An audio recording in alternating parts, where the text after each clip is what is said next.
TV 9 पर चंदन के पिता ने जो खुलासा किया है वो भी आपको दिखा देते हैं। कोर्ट में बाहरी लोग भी पहुंचते थे, ये कह रहे हैं चंदन के पिता सुशील गुप्ता कह रहे हैं कई बार दबाव बनाने की कोशिश भी हुई। सुनिए।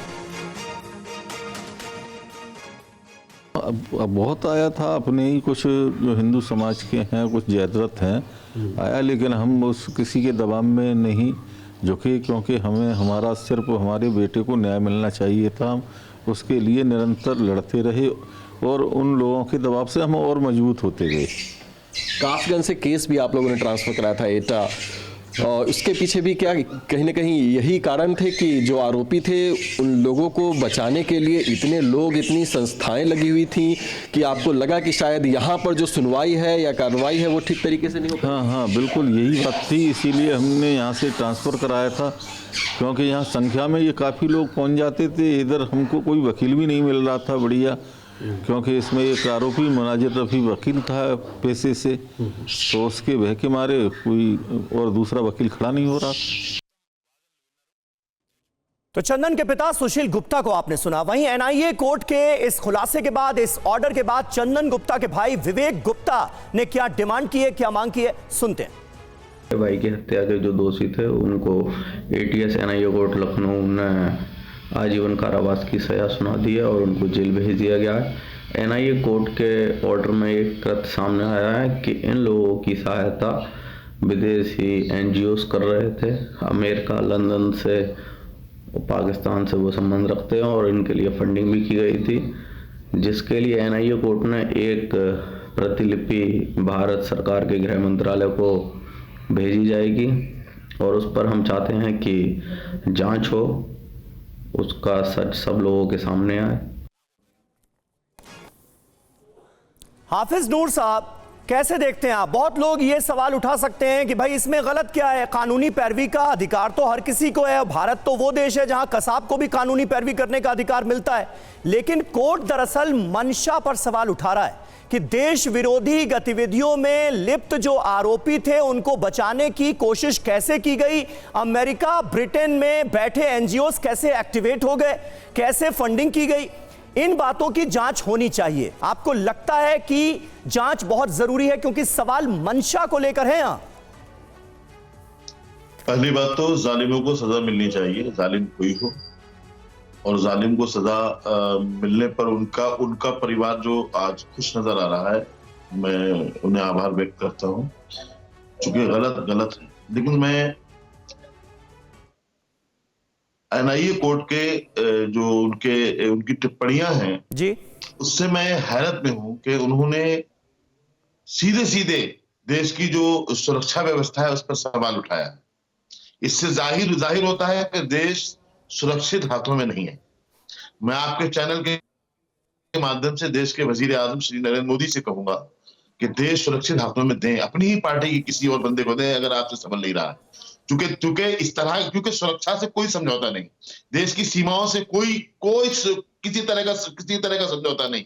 आए दिन सुनते रहते हैं और हालात जो होते हैं वो अपनी विफलताओं को भारतीय जनता पार्टी, जिस तरह से अभी भारतीय जनता पार्टी के प्रवक्ता बोल रहे थे, मुझे हैरत हो रही थी। ये इनकी बोली कह क्या रही थी, अपनी विफलताओं को घुमा फिरा के मुसलमानों के दामनों में छिपाते रहते हैं लोग। इनके पास कोई जवाब नहीं है। आपके एक सवाल का जवाब नहीं दे पाए भारतीय जनता पार्टी के प्रवक्ता। मैं बड़ी जिम्मेदारी के साथ पूछना चाहता हूं कि आपकी जो आपकी केंद्र की सरकार है, उसकी अपनी जिम्मेदारी क्या है? यही है ना कि सिर्फ मुसलमान करते रहो, पाकिस्तान करते रहो, मदरसा इस्लाम मस्जिद के खिलाफ बोलते रहो, बस, और कोई आपकी जिम्मेदारी नहीं है। जालिम होता है, जालिम किसी धर्म का हो, किसी मजहब का हो जी। दूसरी बात, मेरे जहन में एक और सवाल है, वो सिर्फ सवाल है, ये नहीं कहिए कि केवल कोर्ट पर उंगली उठाना हो। जल्दी से 28 लोगों को उम्र कैद की सजा हुई। क्या 28 लोगों ने गोलियां चलाई थी? ऐसा कुछ उन्होंने लिखा है क्या? 28 लोग उसको मारने वाले थे, या सिर्फ इसलिए सजा दे दी गई कि 28 लोग मुसलमान थे? मेरा ये सवाल है और ये मेरे जहन में है, आपके चैनल पर मैं खुल करके पूछ रहा हूं, बोल रहा हूं। क्या मारने वाले एक हो सकते हैं, दो हो सकते हैं, चार हो सकते हैं, 28 लोगों को उम्र कैद की सजा का मतलब क्या है कि मुसलमान थे इसलिए 28 लेकिन हाफिज नूर साहब फिर आखिर में आपने वही सवाल उठा ही दिया कि मुसलमान थे इसलिए उन्हें कन्विक्टेड घोषित कर दिया गया। क्या आप ये कहना चाहते हैं मुसलमान थे इसलिए दोषी ठहरा दिया गया? ये सिर्फ गोली चलाने वाला ही हत्यारा होता है क्या? जज का बयान आया सिर्फ था। गोली चलाने वाला ही हत्यारा होता है?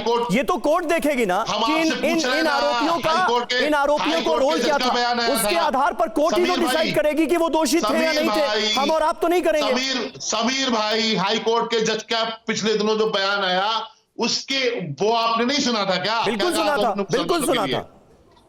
क्या इस तरह के बयान इससे पहले कभी इन सरकारों ने इनके सरों पर हाथ भी तो रख रखे हैं ना कि मुसलमान देखो उन्हें सजा सुना दो। जो मुसलमान कैदी हैं बहुत सारे लोग, खालिद उमर खालिद पुरानी सरकार लोग, उन्हें सुना नहीं जा रहा है, उनसे बात नहीं की जा रही है। ठीक है हाफिज नूर साहब, आपने जो कहना था कह दिया। चौधरी जी जल्दी से इसका जवाब दीजिए। और वो ये कह रहे हैं कि भाई ये नाकामयाबी तो आपकी सरकार की है। अगर ये एनजीओ फंडिंग कर रहे हैं देश विरोधी गतिविधियों में शामिल लोगों को बचाने के लिए, अमेरिका और ब्रिटेन तक एक्टिवेट हो रहे हैं और कहीं ना कहीं फंडिंग की जा रही है, जो मदद है वो मुहैया कराई जा रही है ऐसे आरोपियों को जो हमारे देश में देश विरोधी गतिविधियों में लिप्त हैं, तो ये तो बड़ी विफलता है। इसकी जिम्मेदारी तो फिर आपके ऊपर आएगी, वो ये कह रहे हैं। देखिए, वाराणसी, गोरखपुर, बिजनौर, रामपुर, बाराबंकी सहित इन स्थानों पर भयंकर बम विस्फोट हुए। कहीं प्रेशर कुकर में बम हुआ, कहीं साइकिल पे बम लगाया गया था और 28 लोगों की मृत्यु बम विस्फोटों में हुई। बहुजन समाज पार्टी की सरकार थी, बहुजन समाजवादी पार्टी की। इसके बाद अखिलेश यादव जी जैसे ही शासन में आए, उन्होंने 14 मुकदमे वापस ले लिए आतंकवादियों पर चलने वाले, और 14 मुकदमे वापस लेकर के लोग हाई कोर्ट ने आदेश दिया। ऐसे नहीं चौधरी जी को बोलने दीजिए। हाई कोर्ट ने आदेश दिया कि उन पर मुकदमा चला, आज मुकदमा चल रहा है, लोगों को सजा हो रही है। और अरे चौधरी जी अभी की बात कीजिए ना, आप अतीत में क्यों चले जाते हैं भाई हमेशा? सुनिए ना, अभी की बात कीजिए। वरुण गांधी याद है? सुनिए ना, इनको चुप करिए। ये मियां जी को एक मिनट हाफिज साहब ऐसे नहीं देश को खतरा नहीं है। इस देश को खतरा उन इस्लामिक संगठनों से है जो जिहाद करना चाहते हैं, जो गजबाए हिंद का एजेंडा लेकर के देश में काम कर रहे हैं। यदि कोई आतंकवादी मारा जाता है, अरे भाई आप कह रहे हैं कि देश को कुछ सो कॉल्ड इस्लामिक संगठनों से खतरा है तो उनके खिलाफ कार्रवाई कौन करेगा? अगर आपको ये पता है कि उनसे खतरा है देश को, तो उनके खिलाफ कार्रवाई करने की जिम्मेदारी किसकी है? आप ही की तो है। उनके खिलाफ कार्रवाई हो रही है तो पेट में दर्द हो रहा है ना। गोली एक मारता है और योजना यदि 50 लोग बनाते हैं तो 50 लोगों को अपराधी माना जाता है। योजना बनाने वाले सभी लोगों की सोच से है। और आप उसमें मुसलमान नजर आ रहा है इनको अपराधियों में, इनको अपराधियों में नजर आ रहा है। अरे आप लोगों से खतरा है देश को, तो इस देश के हर गैर कानूनी एक्टिविटी में मुसलमान ही होते हैं। ये क्या बात हुई? ये क्या बात हुई चौधरी साहब? ये क्या बात हुई? ये आपने बहुत आपत्तिजनक बात कही है। आप किसी एक पूरे वर्ग को, किसी धर्म के लोगों को कटघरे में थोड़ी खड़ा कर सकते हैं। अगर किसी ने किया है तो उसकी बात कीजिए, ये फिजूल के बयान मत दीजिए यहाँ पर प्लीज। और सांप्रदायिक सौहार्द बनाकर रखना ये आप लोगों की ही जिम्मेदारी है। सांप्रदायिक सौहार्द बनाकर रखना ये आप लोगों की जिम्मेदारी है, नेताओं की जिम्मेदारी है। आप लोग ऐसे गैर जिम्मेदाराना बयान देते हैं। मुसलमान है और 42% अपराधी मुसलमान है। आप देखिए अच्छा, अपराधियों में आप हिंदू मुसलमान देखेंगे कि कौन सा अपराधी हिंदू है कौन मुसलमान है? अपराधी अपराधी होता है। धर्मेंद्र जी लेकिन आप लोगों पर सवाल ये खड़ा किया जा रहा है, एक मिनट धर्मेंद्र जी, आप लोगों पर सवाल ये खड़ा किया जा रहा है कि आप लोगों की जब सरकार थी तो आतंकवादियों पर से केस वापस लिए जाते थे, आज उनके खिलाफ एक्शन हो रहा है, इसलिए पेट में दर्द हो रहा है। अपराध कर रहे हैं देश के अंदर। धर्मेंद्र जी बोलेंगे सिर्फ। समीर जी, कंधार में एसी बस में बैठाकर भारतीय जनता पार्टी की सरकार ने कौन से आतंकवादी छोड़े थे? पूरा देश, पूरी दुनिया के सामने है वो, आप भी जानते हैं, मैं भी जानता हूं। जब आप इनसे सवाल पूछते हैं कि जो संगठन गलत गतिविधियों में लिप्त है उन पे कार्रवाई क्यों नहीं करते, तो इनके पास कोई जवाब नहीं है। अमेरिका में हमारे विदेश मंत्री जाते हैं कि ट्रंप के शपथ ग्रहण समारोह में हमें न्योता दे दो, हमें न्योता दे दो, न्योता के लिए गिड़गिड़ा रहे हैं। लेकिन अगर वहां से कोई फंडिंग हो रही है गलत एक्टिविटी के लिए, उससे बात करने नहीं जाएंगे। क्योंकि उससे देश की सुरक्षा हो जाएगी। जब देश की सुरक्षा हो जाएगी तो भारतीय जनता पार्टी का एजेंडा चलना बंद हो जाएगा।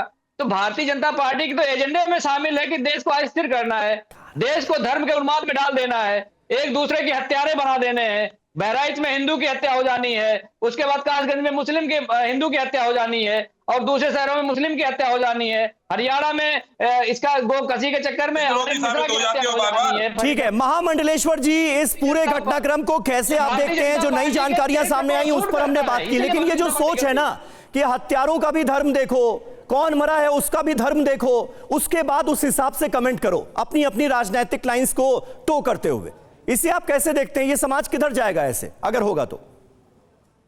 देखिए, समाज की गतिविधियां पूर्व में भी यही प्रकार से चल रही थी, लेकिन पूर्व की सत्ताधीश सरकारें जो थी वो इन चीजों को जागृत नहीं कर रही थी।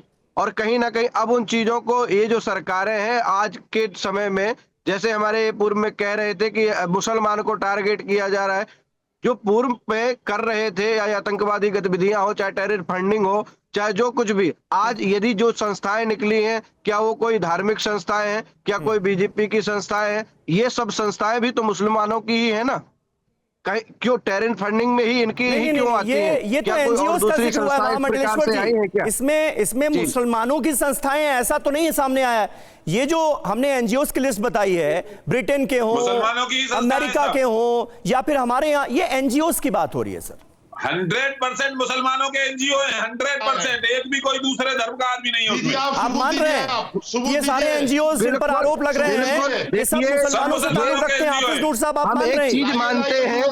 एक चीज मानते हैं हम, वाकई में आप चलिए, बहुत बहुत शुक्रिया, बहुत बहुत शुक्रिया। वक्त हमारे पास इतना ही था, इसलिए इस चर्चा को यहीं पर खत्म करना होगा। लेकिन एनआईए कोर्ट ने अपने ऑर्डर में बड़ी बात कही है, गृह मंत्रालय को भी ये कॉपी भेजी गई है और कहा गया है कि इन एनजीओज की मंशा क्या थी ऐसा करने के पीछे, इसकी गहन जांच बहुत जरूरी है।